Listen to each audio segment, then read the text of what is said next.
In spring 2020, the Environmental Photography Collective was born out of a desire to create a more inclusive space in the historically androcentric fields of landscape and environmental photography. As artists with a long history as educators, our members have diverse yet overlapping interests that include environmental science, land use, biology, geology, cultural studies, and social justice. The breadth of our interests helps to build connective tissue between our members, cultural producers, community leaders, and scientific researchers, creating new production methods and ways to disseminate our work. Our expeditionary practices in the U.S. and abroad reflect complex and important issues of climate change, habitat and species loss, socio, political, and geographic boundaries, and alarming shifts to the Earth's major systems. Rather than present our accomplishments individually, we have chosen to gather and unify our professional credentials holistically. Our creative research practices, teaching, curation, writing, and social justice works have been honored by many prestigious awards, fellowships, and recognitions. Our prints, books, videos, and writings are part of important private and public collections. As our title, Resonant Ecologies, suggests, we are interested in ways to expand our networks and build bonds with the local communities. To this end, our members have participated in artist residencies around the world in which we have done fieldwork, collaborated with scientists, mined archives, and created new partnerships in the art world and beyond. Our works have been exhibited internationally in solo and group exhibitions and published in commercial, independent, and university press publications, as well as in small-run artist books. The ecosystem of the Environmental Photographers Collective is both a model and a metaphor that highlights our interconnections. To nurture one another is to thrive. By elevating our responsibilities and stewardship to each other, we forge our mutually shared concerns for the Earth and the ways in which we communicate these ideas through visual culture. The format of our presentation will be a round-robin interview. I'd like to begin the conversation by asking Martina Shenal to share some thoughts on what climate change looks like. Thanks, Margaret. The collective raises questions around how climate change impacts both people and ecosystems as naturally occurring forces become systemically altered in a rapidly warming climate. Data visualization models make visible areas of concern in the U.S., locations that have already reached a 2 degrees Celsius rise. Scientists have sounded the alarm for decades that rising temperatures will lead to catastrophic effects globally. Do you remember when localized storms, fires, and floods started to feel more apocalyptic? When forces of nature no longer feel natural? Utilizing photographic powers of observation as profound sources of knowledge, the collective's amassed body of creative work is testament to a lifetime of paying close attention to the subtleties of cyclical nature around us. Fire plays a critical role in the natural cycle of renewal, and decades of fire suppression and human encroachment have negatively impacted forest ecosystems. Witness the 2020 wildfires, driven by megadroughts in the West, record-breaking sustained high temperatures, high winds, and plenty of fuel. They are now bigger, stronger, faster, and have an extended fire season.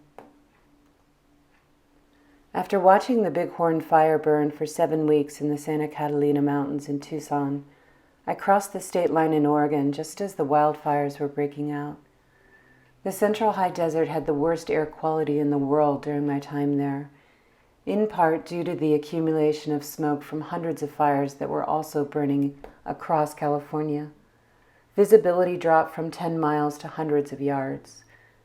The reduction in CO2 levels tracked in the early stages of the pandemic were completely wiped out by the massive wildfires that burned across the West. Over the past decade, my work has been grounded in the landscape, including volcanic sites in the Japanese archipelago.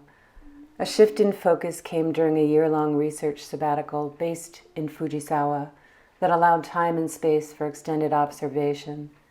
Exploring an infrastructure built to withstand repeated earthquakes and typhoons, this view, through a broken panel made from the landing of my apartment, in the aftermath of the storm.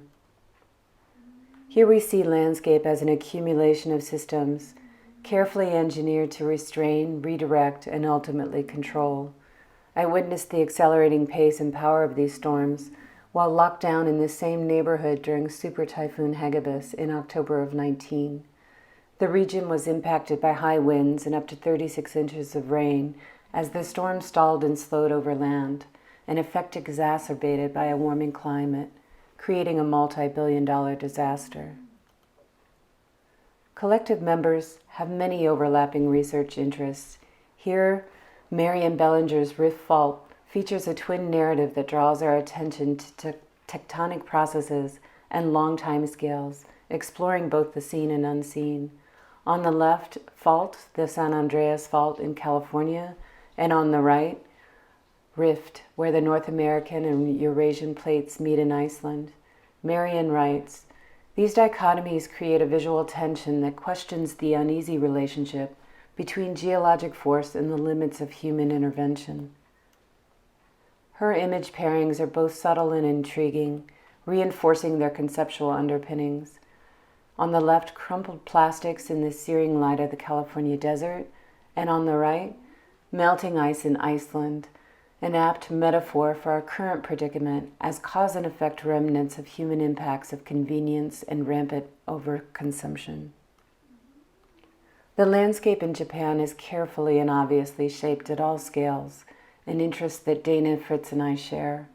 She writes, "This practice of designing, domesticating, and improving upon nature reveals simultaneously our distance from and longing for the natural, depending on the cultural lens from which it is viewed. Moving from an early focus within Japanese gardens on the left, literally bending nature to our will, to the miniaturized scale of bonsai, in an inventive reconfiguring of nature in the series Views Removed on the right. To her current project, Field Guide to a Hybrid Landscape, I'd like to invite Dana to speak more directly about how the radical reshaping of the land leads to a river of consequences." Thanks, Martina. Many of our projects reveal the consequences of ideas that become actions. Writers from Rachel Carson to Elizabeth Colbert have pointed out the folly of our attempts to control nature. This providential ideology, separating humans from nature, literally shaped our nation as it became federal policy. In Field Guide to a Hybrid Landscape, I make visible the human and non-human forces that shape Nebraska National Forest at Halsey, the largest hand-planted forest in the Western Hemisphere. Planting trees here was an ambitious plan to make the grasslands more productive and to change the semi-arid local climate. The seemingly unlimited source of water in the Ogallala Aquifer made it possible to plant a forest on the dry prairie Willa Cather called the Sea of Grass. The U.S. Department of Agriculture took an industrial farming approach, planting trees in dense rows. This created a fire hazard made worse by the prohibition of traditional maintenance burning that protects against catastrophic megafires Martina mentioned. The first federal nursery was established to grow trees for this effort. It produces millions of seedlings annually, but none for the adjacent forest. In what seems like an ironic inversion, the nursery now grows replacement trees for burned and beetle-damaged national forests in the Rocky Mountains on a mission to mitigate and repair effects of large-scale climate change. Photographers have long endeavored to make visible the complexities of our environment, and Dorothea Lange's work provides an opportunity to examine the consequences of ideas when put into action through law. The Dust Bowl was a human-caused environmental disaster, a confluence of bad weather, bad practices, and bad policy. Despite the resulting emergence of watershed-scale federal planning, most industrial farms today still use chemical fertilizers that flow downstream through the Mississippi River Basin into the Gulf of Mexico, and they lose twice as much topsoil to erosion per year as farmers did in the Dust Bowl. The Gulf's dead zone, shown in red on the map, is a result. Margaret LeJeune focuses on these consequences in her series Growing Light, a study in watershed thinking. To make these images, Margaret uses bioluminescent organisms as the light source for photograms. The work connects the USGS hydromaps of the largest agricultural watersheds in the U.S. to the dinoflagellates that cause the harmful algal blooms, often known as red tides, that are stimulated by terrestrial runoff. These events produce powerful toxins that sicken marine species and endanger human health.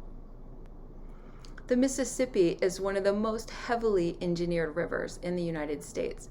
Over time, the character of the old river's meanders, floodplains, and wetlands have been modified for millions of acres of agriculture and urbanization, causing a land loss crisis that leaves the area ever more vulnerable to hurricanes and floods. In video works from Another Storm is Coming, Judy Natal beautifully and sorrowfully weaves together stories and songs of Gulf Coast residents recounting hurricane experiences, knowing they are not likely to be the last.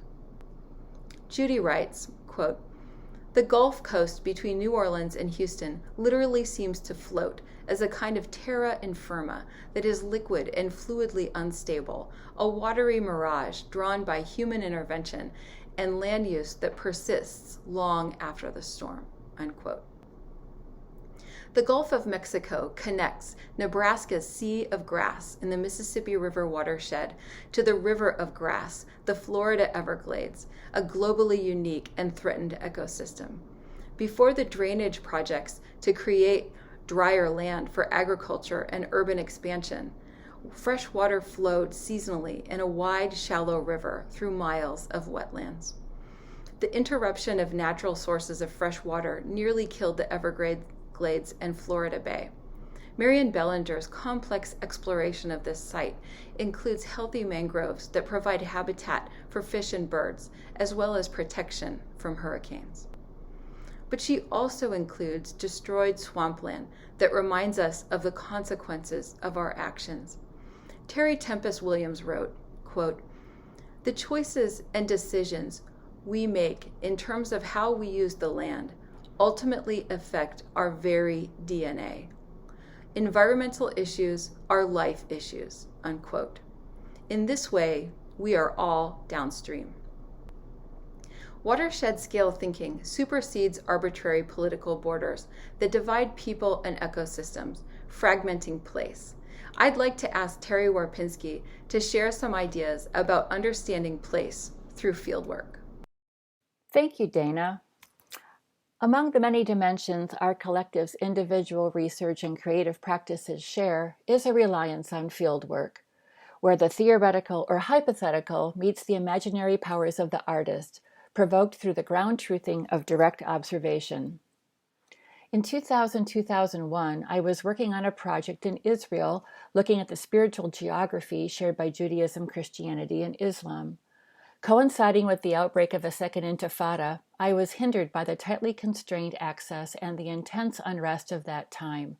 My work reflected the current moment more than it adhered to the thesis of my proposal. Instead, it became unsettled land, probing the shifting occupation and struggle between Israel and the Palestinians, with photographs that reveal something of the nature of contested territory. Gretel Ehrlich writes, quote, "I like to think of landscape not as a fixed place, but as a path that is unwinding before my eyes, under my feet," end quote. In that time of upheaval, I profoundly witnessed that indeed the landscape, the ground on which we stand, is the accumulation of nature, culture, history, and ideology. The course of my work had to follow the course of my direct observation, rather than cling to the tenets of my proposed project. The next 2 decades, I returned numerous times and for extended periods to these and other contested borderlands to witness the ongoing dialectic between place and change, each time growing my bonds to and a knowledge of the people and the place. The collective shares this pattern of connection and deepening intimacy with our subjects. Place is often only the starting point, the beginning of the journey. Over time, Fully immersed in our subject, our once strongly held notions, our preconceptions are disassembled and reconstituted, leading to creative insights otherwise impossible to imagine. In Evidence of the Dart, Margaret LeJeune's gathering of both plant matter and refuse from along the Dart River invites our reconsideration of the role of collecting specimens in the creation of knowledge and the indexicality of the photographic object. In this past year of isolating at home, I found my perspective shifting towards considering my own home ground as the locus of my practice, a radical departure from the majority of my work over the past 30-plus years. As with Dana's work in the Nebraska National Forest, others in the collective have also found rich conceptual material and engaged in extensive fieldwork in locations they now or once called home. Such is the case in Marion Belanger's River. Here, Marion reminisces on her childhood experiences of the Naugatuck River, recounts its near death, and gently emanates hopefulness for the rebirth of this Connecticut waterway. This project, like so many in the collective, goes far beyond a vignette. It is a multi-layered view, extending the sense of presence beyond the individual frame. With the pandemic came an abrupt halt to my ongoing project work and almost all scheduled exhibitions. As with so many of us, in the quiet isolation of my home, I reflected on many things I previously took for granted, including the more personal aspects of climate change, such as the carbon footprint I've generated from traveling. Land Trust is a work in progress begun in 2020. On the surface, it speaks to regenerative land practices. Since European settlement occurred in this region, Door County has suffered from the abuse of overuse. It was at risk of being loved to death. First, a highly sought-after locale for commercial fishing, shipbuilding, and farming. Then in the last century, it's risked being fully capitalized by tourism. Established in 1986, the Door County Land Trust preserves lands that contribute significantly to the ecological integrity of the area. Thus far, they have worked to protect more than 8,500 acres of fields, forests, farmlands, orchards, wetlands, and shoreline. My attachments to this particular place run deep. It is where my life began. Below the surface, the work examines the palimpsest of land use. As work on land trust continues, it will integrate historic material, photographs, text, and maps from local archives, along with my photographs and drawings, much like occurs in my series Field Studies. This inclination to draw from, and in many cases directly include historic material in our work, is also common ground shared by the collective. It can reveal that which is hidden from our contemporary vantage point. It might evidence change. It can provoke, and it can inspire.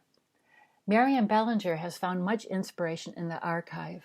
I'd like to ask Marion to join us to share some of her experiences with you. Thank you, Terri. I've been working on a permanent installation at the Connecticut Agricultural Experimental Station, along with my collaborator, Martha Lewis. Our project, Plants and Insects, Excavating the Archive, draws upon the vast library holdings that include photographs, books, documents, and specimens. Concurrently, I had been photographing at climate research facilities such as the Harvard Forest, NOAA, and others. When everything shut down last March, I began to combine the recontextualized archive photographs with those I had made in the forest and at the research sites.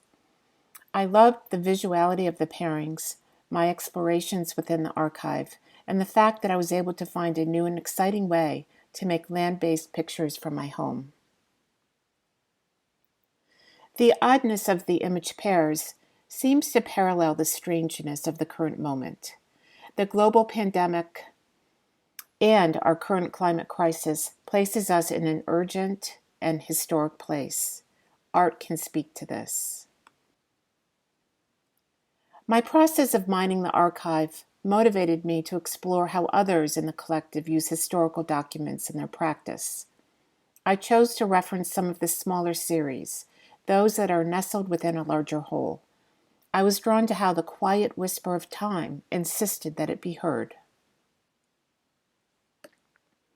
Dana Fritz has made a small edition handmade artist book titled Pocket Field Guide to a Hybrid Landscape, measuring at only 4 by 5 inches when closed. She used a topographical map of the Nebraska National Forest for the inside cover pages, which metaphorically encloses the book within the forest. In this little book, I was interested in the layering of images and of time. Archive photographs, printed on semi-translucent pages, are overlaid upon one side of the double-page spreads. Here we see workers plowing the grasslands in preparation to plant trees. When the historic photograph is opened, 2 images of the invasive and destructive eastern red cedar fill the space. I appreciate how the physical gesture of opening the page gives the viewer a sense of time and of consequence. A shaded fabric structure, cleared of growth, covers a photograph of tightly planted spruce seedlings. The linear pattern of shade and light surround a man and a shovel, perhaps signifying the boundary between the undoing of the natural ecosystem that once was there and the future human reshaping of the landscape to come. Pictured on the right is a plastic-covered greenhouse, the first federal nursery. Dana refers to Nebraska as a hybrid landscape. I wonder, are there any authentic wild landscapes left anywhere? Judy Natal saw this historic photograph of the walking knitter at the Faroe Islands National History Museum. Made by a Danish photographer in the early 1900s, we see her as she walks, knits, and balances milk bins. Her gaze meets ours. She is efficient, strong, and creative. Judy later made this beautiful portrait of a modern-day walking knitter, where she leads walking and knitting tours through the lava fields, glaciers, and highlands of Iceland. Inspired by a Faroese woman who knitted traditional Faroese proverbs, Judy's weather proverb panels are drawn from local landscape and knowledge from the 3 islands where she has been working, the Faroes, Hawaii, and Iceland. The panels are approximately 30 by 40 inches and hand-knitted from naturally dyed wool in Nova Scotia. Judy's practice is interdisciplinary and deeply research-based. She expands her creative practice outward from the still, 2-dimensional surface of the photograph to tactile knitted panels and time-based moving image videos. In Judy's Walking Knitter, we see a symbolic self-portrait as she weaves together mediums, locations, and different narratives into a warning of climate catastrophe and a celebration of craft and traditional knowledge. Margaret LeJeune is an artist who draws heavily from science, and in her capacity as a sailor, she has experienced firsthand the capricious nature of the sea. Just below the surface is a series of large photographic collages inspired by sailing. Using abstraction and geometric forms, she investigates both the power of nature and the human desire to control it. The images reflect a novice sailor's struggle with instability and uneasiness on the water, while also highlighting the expressive beauty and power of the seascape and of creativity itself. Margaret will now speak on art inspired by science. Thank you, Marion. I have spent the last 7 years splitting my time between the land and sea. During this time, I have mainly sailed in the northern Atlantic, along the U.S. East Coast, the Bahamas, Puerto Rico, and the Virgin Islands. Living on the water has allowed me a privileged relationship with the ocean, weather, and marine creatures. During my time on the water, I've developed a curiosity about bioluminescent organisms and their role as indicator species to the health of the oceans and their connections to climate change. This curiosity initially sparked the series Growing Light, which Dana mentioned earlier in our conversation. In the process of making this work, I developed skills to grow and culture marine bioluminescent organisms in my studio. I use these organisms to make commentary on the ways in which Earth systems are being radically altered through climate change, including the surge in harmful algal blooms and the dramatic uptick in hurricanes and other severe weather events due to warming ocean temperatures. In my current series, Illuminating the Sixth Extinction, I examined the current mass extinction event through collaborative image making with non-human species, relying on the metaphor of luminescence and bioluminescent properties again. This project developed while I was working alongside herpetologists, entomologists, and mammalian biologists at the University of Notre Dame's Environmental Research Center.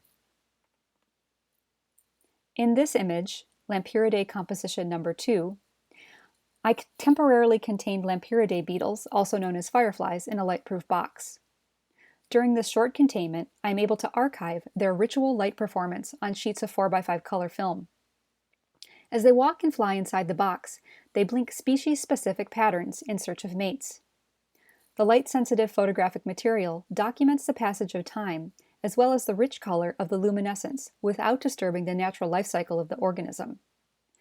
These images reveal a repetition of legs, blinking light patterns, and the vertical motion of the bugs shown in the various sizes of the circular light spots. Firefly sightings have dropped precipitously over the last decade, both in terms of location and individual numbers. In this regard, they have become bioluminescent indicator species of the Anthropocene. The noticeable absence of these glowing beacons from roadside hedgerows and prairie fields is a stark reminder of the unseen number of species lost due to pesticide use, habitat loss, light pollution, urbanization, industrialization, and agricultural intensification. Several members of the collective also engage with the scientific community as part of their creative process. Our curiosity and research have opened opportunities for us to work at field stations, research forests, and laboratories across the country and around the globe. For example, Judy Natal's project Future Perfect includes works from her time as an artist in residence at Biosphere 2. These works ask us to examine our hopes and expectations for an unknowable future. Dana Fritz's residency at the Cedar Point Biological Station allowed her time to more deeply research the Nebraska sandhills through the library collection and herbarium. Marion Belanger's current collaborative project with Martha Lewis uses images from the archives to activate the space at the Connecticut Agricultural Experimental Station in New Haven. And Terri Warpinski's Empty Nests, created in collaboration with the University of Wisconsin's Natural History Museum, reframes the idea of the Cabinet of Curiosity through an installation and accompanying diagram, allowing space for the overlapping conversations between the scientific, social, and personal. In this tableau of photographic, drawn, and collected objects, the viewer is asked to unravel the complex narrative that explores both the human condition and our planetary reality. As demonstrated by these examples, artists and their work have the ability to move fluidly, to cross boundaries and enliven conversations in a wider range of public and private spheres. The collective has created several public engagement projects that promote the understanding of science, democratization of knowledge, and promote curiosity about the ways in which the local can affect the global in terms of climate change issues. Community engagement is a key part of our individual and collective creative practices. Our diverse projects on sustainability, futurism, water pollution, ocean plastics, and more have engaged wide audiences, including K-12 children, university students, scientific communities, waterkeepers, and artist colonies. Each endeavor helps to build and strengthen our network of local and global activists. In Judy Natal's video, Breathed on the Waters, we are confronted with a myriad of song and chants, across faith, socioeconomic lines, and racial identities. These pleas for safety and compassion from the next storm call attention to faith and prayer as ways of knowing and understanding the climate crisis. Though often discounted as gendered and feminine, emotional responses are important ways of knowing and reacting to the world. This work affords me the perfect space in which to ask Judy to discuss the personal and emotional dimensions of climate chaos. Thank you, Margaret. Thinking and feeling are often cast as polar opposites, though for me they are simply different ways of knowing. Emotions are intellects equal. Though my art has always posed far more questions than answers, for the past 3 years I have been working on a hybrid work called The Weather Diaries, weaving together 3 volcanic island sites of Iceland, the Faroe Islands, and Hawaii through interviews, research, photography, music, craft, and video. It is the most challenging project I've ever done. It is also the most personal and emotional. It demands of me a willingness to be vulnerable, transparent, and profoundly honest with myself. The work also demands that I step away from long-established formal habits that created distance between me, the subject, and the viewer, instilling a curtain of photographic neutrality. It took me a year to reinvent new pictorial strategies that would instead foster a sense of intimacy, blurring boundaries between portrait, landscape, and still life, welcoming everyone as participants rather than observers. This shift dictated that I shed my artistic ego, relinquish a certain amount of control and identifiable style, so important to art as commodity, and step out of my own way and let the photographic subjects speak for themselves, rather than amplify my own voice. There is an emotional nakedness, a directness in the images. My goal is to seek out, honor, and elevate people who have acute, sustainable relationships with the natural world, and I am molecularly altered by these experiences. Didacticism, once meant to teach, has become a dirty word. After years of fearing this label, I now embrace it, driven by the urgency, obligation, and sense of responsibility to contemplate the moral and ethical issues of the climate crisis in my work. I've discovered there is even a new word for this, ecological didacticism. I can no longer be neutral. We are killing the earth and all of its living systems. We are killing ourselves. We have and continue to shun our responsibilities of stewardship with little care or concern for the future. Visual symbols of human folly are everywhere. Without fresh water, clean air, and agricultural equity, social injustices prevail and humans die. Emotions unfettered and raw make people uncomfortable, but isn't that what we should be feeling right now?